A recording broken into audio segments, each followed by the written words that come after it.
कालच तुम्हाला सगळ्यांना माहिती आहे की उद्धव बाळासाहेब ठाकरे गटाचे त्यांच्या भाषेत पक्षप्रमुख यांचा सिंधुदुर्ग दौरा झाला आणि त्या दौऱ्यामध्ये नेहमीप्रमाणे त्यांनी काही टोमणे, काही अर्धवट माहितीची विधानं आणि घासून ती अशी पोथट झालेली काही विषय आहेत त्यांचे तेच मांडले.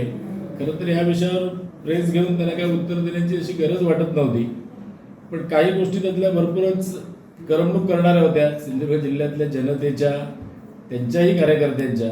त्यामुळे थोडंसं आज थोडं बोलावं त्या विषयात असं वाटलं.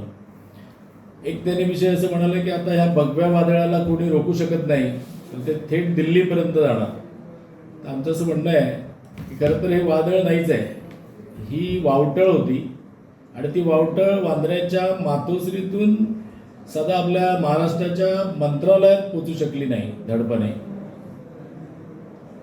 त्यामुळे ती वावटळ दिल्लीपर्यंत पोचण्याची भाषा आहे हे थोडंसं हास्यास्पद आहे.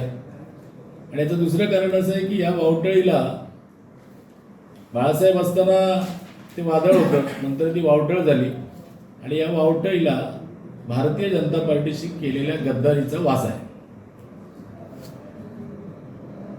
त्यामुळे संपूर्ण महाराष्ट्राला त्याच्या मर्यादा माहीत आहे. हा झाला पहिला विषय. ज्या मोदीजींच्या नेतृत्वामुळे त्यावेळेच्या शिवसेनेला एवढ्या सगळ्या जागा मिळाल्या, त्याच मोदींवर येणं केनं प्रकारे टीका करण्याचं काम उद्धव ठाकरे करत आहेत. खरं तर या विषयामध्ये मोदींचं महत्त्व किती आहे, मोदींचं काम किती मोठं आहे, मोदींची कार्यपद्धती किती प्रकारे कोणत्या पद्धतीने चांगली आहे हे अख्ख्या जगामध्ये सिद्ध झालेलं आहे. तरी सुद्धा नेहमीप्रमाणे काल त्यांना हुकुमशाह असं संबोधित केलं.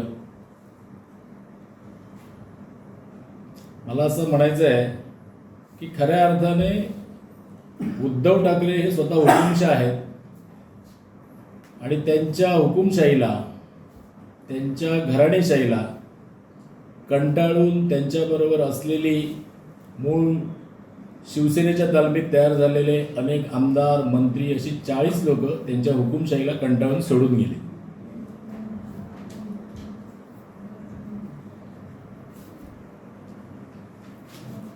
आणि याच्या उलट स्थिती मोदींच्या बाबतीत आहे. महाराष्ट्र सोडा पण देशातले अनेक नेते वेगवेगळ्या विचारसरणीचे असले तरी सुद्धा ते मोदीजींबरोबर काम करायला इच्छुक आहेत. मोदीजींचा विकासाचं जे विजन आहे आणि जगामध्ये महासत्ता बनण्याचा जो संकल्प आहे त्याचे सगळ्यांनी मनस्वी स्वागत केलेलं आहे. त्यामुळे त्यांनीच ठरवलं पाहिजे दुसऱ्याला हुकुमशाह म्हणताना असे एक विपरीत किंवा विपर्यास करणारं त्यांचं विधान होतं.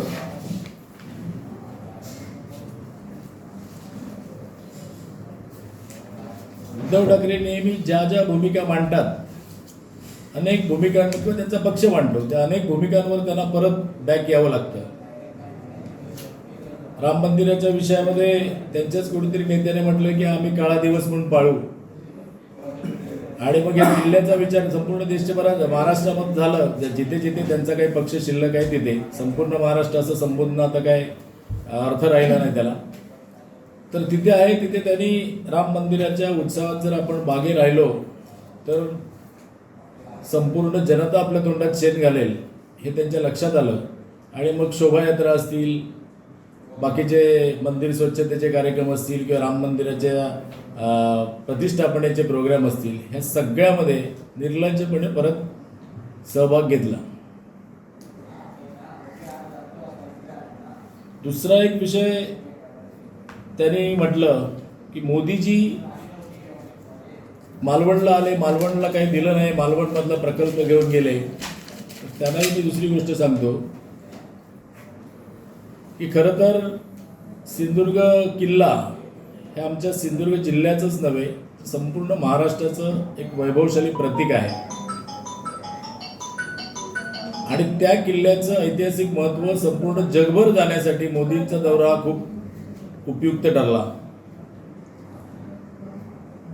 नेव्हल डे सारखा एक विशेष सोहळा या जिल्ह्यामध्ये संपन्न झाला. जिल्ह्यातल्या सगळ्या लोकांना त्या विषयाचा खूप आदर आहे किंवा सगळ्यांनी त्याचं स्वागत केलं. दुसरं म्हणत असाल तर मोदीजी येऊन गेल्यानंतर किंवा राजकोटचा किल्ला झाल्यानंतर गुगलवर जर तुम्ही बघितलात तर जास्त सर्च राजकोट आणि मालवण सिंधुदुर्ग किल्ला याला आहेत. आणि फुटबॉल पण एवढा वाढला आहे 4 पटीने साधारणतः. सीझन नसताना, आता परीक्षांचं सीझन आहे तरीसुद्धा 4 पटीने पर्यटक तिथे वाढले. त्यामुळे त्यांच्याच काही पदाधिकाऱ्यांची हॉटेल्स आहेत, त्यांच्याकडनं माहिती घ्यावी की मालवणच्या पर्यटनाचा आयाम किती प्रकारे बदलला आहे. रस्ते आणि इन्फ्रामध्ये किती चांगल्या पद्धतीच्या व्यवस्था त्या निमित्ताने उभ्या झाल्या आहेत.